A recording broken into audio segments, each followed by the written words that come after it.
এটা ছিল বৃহস্পতিবারের ভিডিও। সকাল সকাল সমস্ত কাজ সেরে নিয়েছি, নিয়ে স্নান করে এই যে গোটা বাড়িতে গঙ্গা জল ছিটিয়ে এবার পুজোটা সেরে নিচ্ছি। বৃহস্পতিবার একটু সকাল করে না পুজো করে নিলে হয় না, কিন্তু আমার রোজ বেলাই হয়ে যায়। আজকে মা আসবে বলে এত তাড়া, যেহেতু বৃহস্পতিবার এমনিতেই অনেক কাজ থাকে, তারপর আবার মা আসবে, রান্নাবান্না সারতে হবে।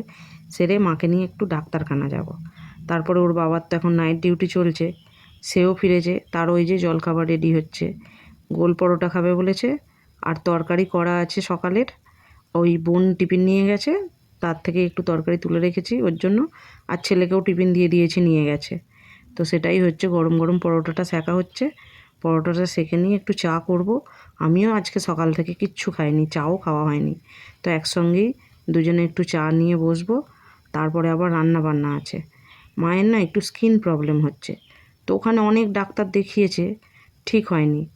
তো ওই জন্য আমি বললাম এখানে এসো, আমি একটু এখানে দেখাই, যদি ভালো হয়। তো সেই মতোই বোনেরাও বলেছে যে হ্যাঁ একবার যাও, দেখো যদি কমে। তো আসবে, আমি ওই জন্য তাড়াতাড়ি করে কাজগুলো সেরে নিচ্ছি। তো স্নান পুজো তো হয়ে গেছে, এই যে খেতে বসে গেছি। একটা পান্তুয়া আর 1 কাপ চা আর 2টো পরোটা নিয়ে বসে গেছি। তো খেয়ে নিয়ে রান্না বান্না করব। আজকে যেহেতু বৃহস্পতিবার, সবই নিরামিষ হবে, সেরকম মাছ মাংসর ঝামেলা কিছু নেই। আর অনেক বেশি কিছু করবও না, অল্প কিছু করব।